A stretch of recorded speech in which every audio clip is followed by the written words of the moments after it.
The ironic enjoyment of bad films is a foreign concept to many people. Why sit through a film rated 1 out of 10 by hundreds of different critics? Many consider it to simply be a mockfest, where the film is openly bashed by a bunch of friends. For me personally, I look at it from a more positive perspective. The term irony refers to the subversion of expectations. If you sit in a theater for Troll 2 and expect a quality fantasy story with cool effects, you're going to find those hopes subverted. While being a hilarious mash of nonsense wasn't Troll 2's intention as a film, you're still receiving enjoyment from how strange it is. Ironic enjoyment is loving a film for reasons the director had no intention of. They teach film fans, more than any other genre, about what makes a film entertaining and appealing to people. At the very least, bad films are memorable. For example, there are 2 animated Titanic films. 2 animated cartoony children's films about the sinking of the Titanic. Don't you automatically want to know what happens out of sheer curiosity?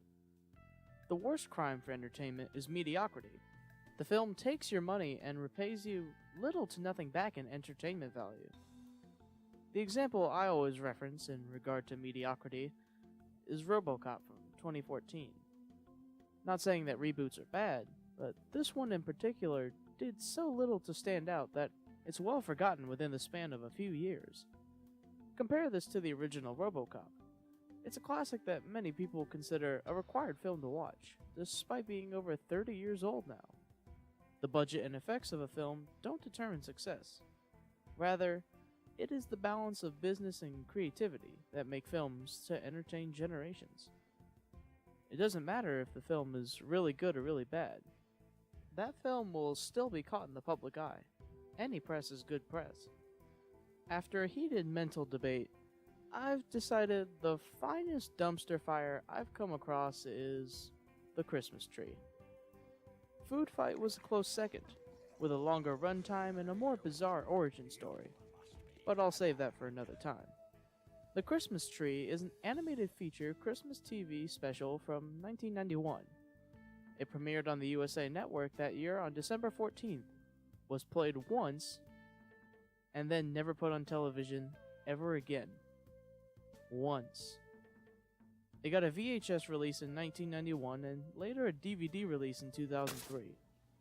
Okay, the VHS release, I kinda get, but the DVD was a whole decade later. I find it even funnier that this is one of the few DVDs with a security device in the case. Like, why even waste money on that? The world pretty much forgot this film existed until around 2013 when the big online reviewers brought it back up under its new moniker, the worst Christmas special ever. It currently has a 1.3 on IMDb, but many wouldn't place it in their worst films lists due to the runtime. Because it's a TV special, The Christmas Tree only lasts 43 minutes, just below the minimum 45 required to call it a film. I find it too great to discuss for the lack of 2 minutes though, so I'll cover it anyway and treat it as a film, but yeah, technically it's not. It was directed and produced by Flamarion Ferreira. Sorry for butchering. He mainly works as a background artist and occasional storyboarder, starting all the way back in 1979 for the Scooby and Scrappy-Doo series. He's also worked on Fat Albert, The Smurfs, Pac-Man, yes, this show exists, He-Man, the original Ghostbusters, Tiny Toons, Jake and the Neverland Pirates, Phineas and Ferb, and many others. He's currently employed at Disney today. The Christmas Tree is a weird blot in the middle of his seemingly successful career. He never produced or directed anything after this, so maybe he just wanted to give directing a whirl? The actual reasoning to why this film was made is still not known, but you get what you get. Okay, so here's the best explanation I can muster. The Christmas Tree is a tale set in a local orphanage. The owner, Mrs. Mavilda, despises all the orphans she takes care of, providing them very little food, strict rules, and rags for clothes.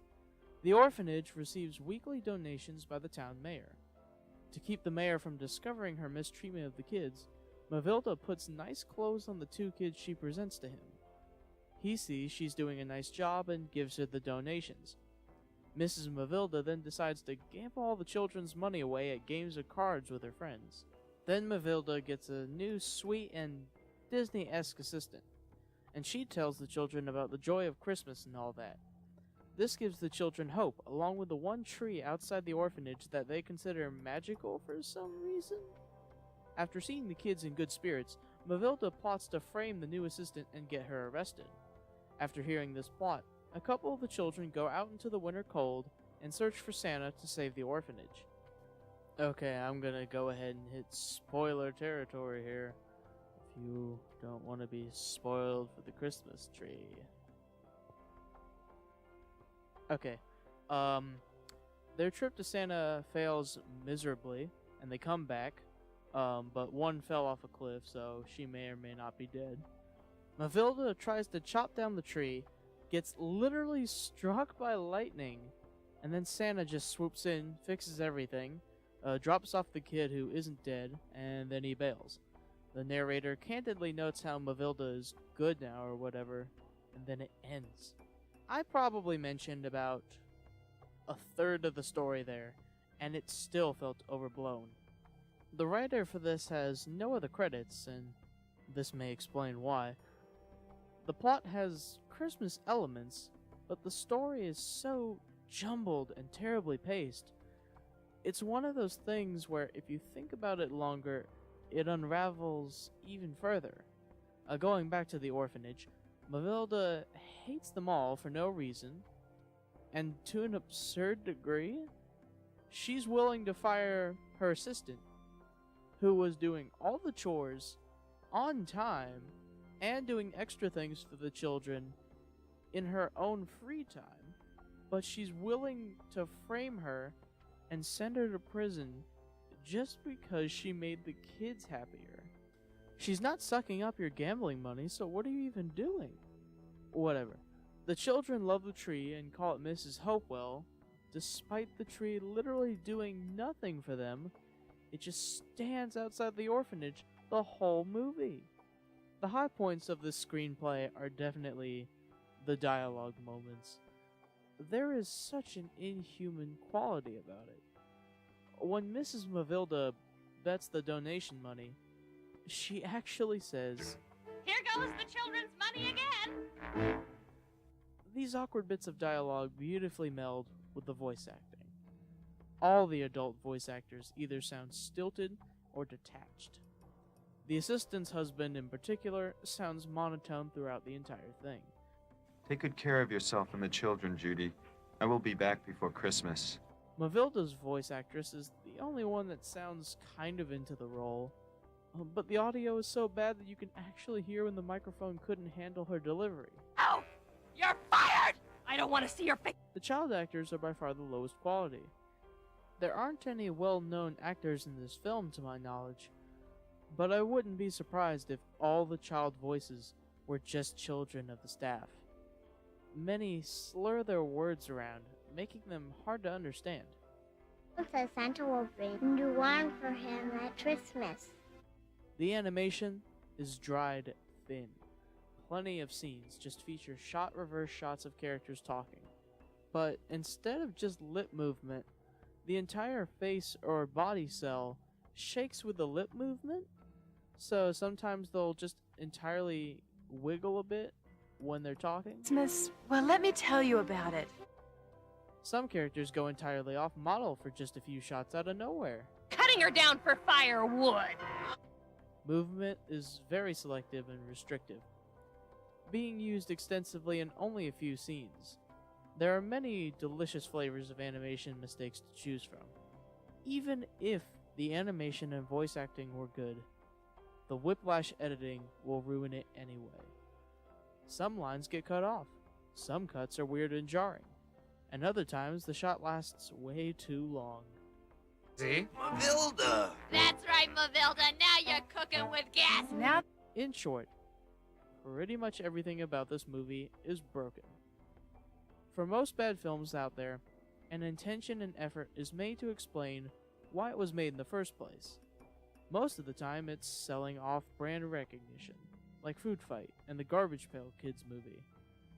Other times, it's simply a shattered passion project like The Room. Oh, hi, Mark. But this?